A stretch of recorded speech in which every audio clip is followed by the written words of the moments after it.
Hi నమస్తే friends. ఈరోజు out side plastering ఎలా చేస్తారో ఏంటి, దానికి తీసుకోవాల్సిన తగు జాగ్రత్తలు మీకు వీడియో చాలా బాగుంటుంది. ఎవరు క్లిప్ చేయకుండా చూడండి ఫ్రెండ్స్, వీడియో చాలా బాగుంటుంది. కొత్తగా కట్టే వ్యూవర్స్కే ఈ వీడియో చాలా యూజ్ అవుతుంది. ఓకేనా, వీడియోలోకి పోదాం. అవుట్ సైడ్ ప్లాస్టింగ్ అంటే బయట ప్లాస్టింగ్ ఎలా చేస్తారో ఏంటన్నది, దానికి ప్లాస్టింగ్ కావాల్సిన రేషు ఇవన్నీ మీకు క్లియర్గా వివరిస్తాం ఫ్రెండ్స్. వీడియోలోకి పోదాము. వీడియోలోకి పోయే ముందర గట్టిగా ఒక లైక్ వేసుకోండి ప్లీజ్. కొత్తగా చూసే వ్యూవర్స్ ఎవరైనా ఉంటే ఛానల్ సబ్స్క్రైబ్ చేసుకోండి ఫ్రెండ్స్. ఓకేనా, ఇలాంటి మంచి వీడియోలు మీకు మరిన్ని రావడం జరుగుతుంది. ఓకేనా, ఓకే లెట్స్ గో. చూడండి ఫ్రెండ్స్, బయట సైడ్ ప్లాస్టింగ్ చేసేటప్పుడు ఈ భీములకి మెష్ అంటారు. మెష్ క్లియర్గా కొట్టుకోవాలి. మెష్ కొట్టుకుంటే ఏమవుతుందంటే క్రాక్స్ రాకుండా, లైఫ్ లాంగ్ ప్లాస్టింగ్ ఎటువంటి చెక్కు చెదరకుండా బాగుంటుంది. సో మనము అవుట్ సైడ్ ప్లాస్టింగ్ స్టార్ట్ చేసే ముందర ఈ భీములకి మెష్ అనేది బాగా కొట్టుకోవాలి ఫ్రెండ్స్. ఓకేనా, తర్వాత ఎక్కడన్నా ఈ గ్యాప్లో అవి ఉంటే క్లియర్గా ప్యాక్ చేసుకోవాలి ఫ్రెండ్స్. ఓకే, మీకు చూపిస్తాను. ఇది కింద నుంచి చూపిస్తే మీకు అర్థం కాదు, పైకి పోయి నేను చూపిస్తాను. ఓకేనా,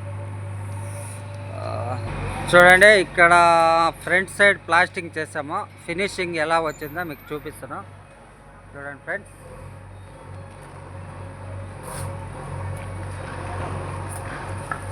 ఓకేనా. మనము మెష్లంతా క్లియర్గా కొట్టుకొని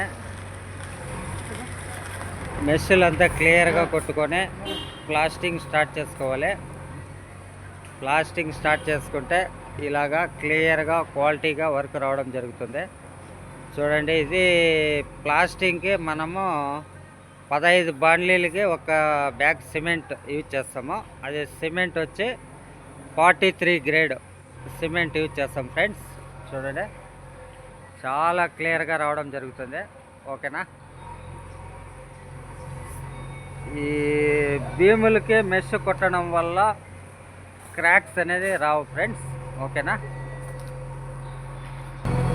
ఓకే. మీకు చూడండి, ఇది వచ్చి మెష్ అంటారు.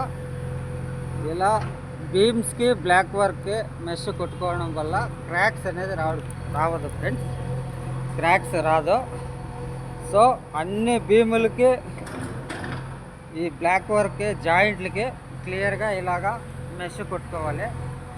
మెష్ కొట్టుకుంటే మనకేమవుతుందంటే క్రాక్స్ అనేది రాదు ఫ్రెండ్స్. చూడండి, తర్వాత ఎటువంటి రాడ్లు గీట్లు ఏమన్నా ఉంటే క్లియర్గా కట్ చేసుకొని ఇలా అంతా క్లియర్గా చేసుకొని బుళ్ళు, చూడండి అది బుళ్ళు అంటారు, బుళ్ళు వేసుకొని ప్లాస్టింగ్ మనము సింగిల్ కోట డబుల్ కోట ప్లాస్టింగ్ స్టార్ట్ చేసుకోవడం జరుగుతుంది ఫ్రెండ్స్. చేసుకున్న తర్వాత మనకి వర్క్ చూడండి ఇలా క్లియర్గా రావడం జరుగుతుంది. చూసారా, ఇలా క్లియర్గా రావడం జరుగుతుంది ఫ్రెండ్స్. ఓకేనా, ఫినిషింగ్ ఇలా క్లియర్గా రావడం జరుగుతుంది. ఓకేనా, ఈ వీడియో మీకు బాగా నచ్చింటే ఒక్క like and subscribe please. Thank you.